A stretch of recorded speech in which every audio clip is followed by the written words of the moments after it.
অনির্বাণ এবং কোয়েলের সম্পর্কটাকে নিয়ে এবার সাবধানতা অবলম্বন করার উপদেশ দিল রাইকে নীলু। হ্যাঁ বন্ধুরা, ভিডিওতে লাইক দিয়ে দেখতে থাকুন। রাই যখন স্রোতের বিয়ের আয়োজনে হাত লাগানোর জন্য বাপের বাড়ি চলে আসে লাগেজ গুছিয়ে, ঠিক সেই সময়েই রাইকে দেখে রাইয়ের বৌমনি বলতে থাকে যে জানো তো রাই, এবার তুমি চলে এসেছো, এবার পুরো বাড়িটা একবারে বিয়ে বিয়ে ফিল শুরু হয়ে গেছে, জানো তো একদম গম গম করবে। আমি তোমাকে বড্ড বেশি মিস করছিলাম, কারণ জানো তো তুমি খুব ভালো করেই যে আমি তোমাকে ছাড়া কোনো কাজই করতে পারি না, কোনো ডিসিশন নিতে পারি না, সব কিছুতে আমি বারবার করে দ্বিধাদ্বন্দ্বে পড়ে যাই, জানো তো। আর মাকে জিজ্ঞেস করলেই মা বলে যে তোমরা নিজেরা নিজেদের মতো করে সব কিছু ডিসাইড করে না, কারণ হাজার হোক তুমি তো খুব ভালো করে জানো যে নীলুর কারণে মায়েরও মন মেজাজটা খুব একটা ভালো না। এর মধ্যে হুড়োহুড়ি করে হঠাৎ করে বিয়ের ডেটটাও পড়ে গেল, এখন আমাদের দুদিকে আমাদেরকে একাই সামলাতে হবে।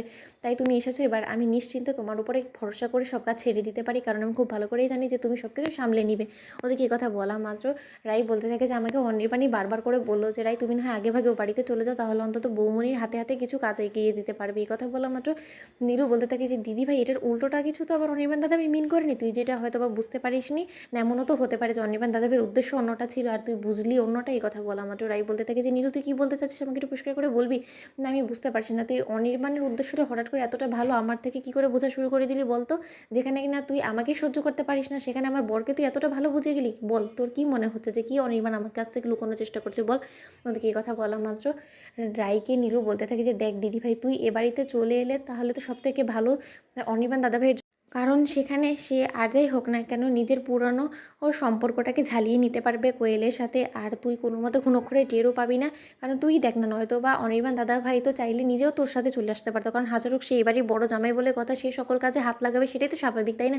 সে সেটা না করে সে কী করলো যে সে তোকে উল্টো পাঠিয়ে দিল আর বললো যে তুমি বরঞ্চ সেখানে কয়েকটা দিন কাটিয়ে আসো। তার মানে তুই বুঝতে পারছিস সেখানে সে চুটিয়ে প্রেম করতে যাচ্ছে কোয়েলকে নিয়ে, নিজের সংসারটাকে গুছিয়ে নেওয়ার কথা ভাবছে তোকে সাইডে রেখে। তুই সেটা বুঝতে পারছিস না, তুই কি অন্ধ?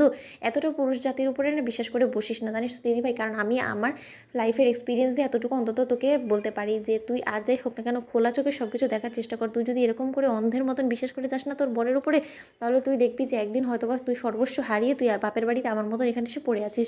তাই তোকে আমি আগে ভাগে সাবধানতা অবলম্বন করতে বলছি। ওদিকে এই কথা বলা মাত্র রাই নীলুর কাছে হাত জোর করে বলতে থাকে যে দোহাই তোর, তুই আর যাই হোক না কেন তোর মনের এই বিষগুলো না আমার জীবনে উগলে দেওয়ার চেষ্টা করিস না, কারণ তোর এই মনের বিষগুলো তোরকেই মানায়। কারণ আমার মনে এরকম নিয়ে অনির্বাণকে নিয়ে কোনো রকম কোনো সন্দেহ নেই। যদি সত্যিকারে থেকে থাকতো না, তাহলে আর যাই হোক না কেন আমি কোয়েলকে আমার বাড়িতে আশ্রয় দিতাম না। তার থেকেও বড় কথা, আমি আমার স্বামীর উপর যথেষ্ট পরিমাণে বিশ্বাস করি, আর এই জিনিসটার অভাবটা তোর এবং সূর্যের মধ্যে আছে বিধেই আজকে তুই এখানে পড়ে আছিস, কারণ তুই কোনোদিনও সূর্যকে পুরোপুরি বিশ্বাস করতে পারিসনি। তোর সবসময় এটাই মনে হয়েছে যে হয়তো বা সূর্য আমার প্রতি দুর্বল। তখন নীলু বলতে থাকে যে সেই জিনিসটা তো তুই আমার চোখে বারবার করে আঙুল দিয়ে দেখিয়ে দিচ্ছিস যে সূর্য সত্যকার অর্থে তোর প্রতি দুর্বল, আর সেটাই সত্য। তো বন্ধু, ভিডিওটি ভালো লাগলে লাইক এবং শেয়ার করে সাবস্ক্রাইব করতে ভুলো না।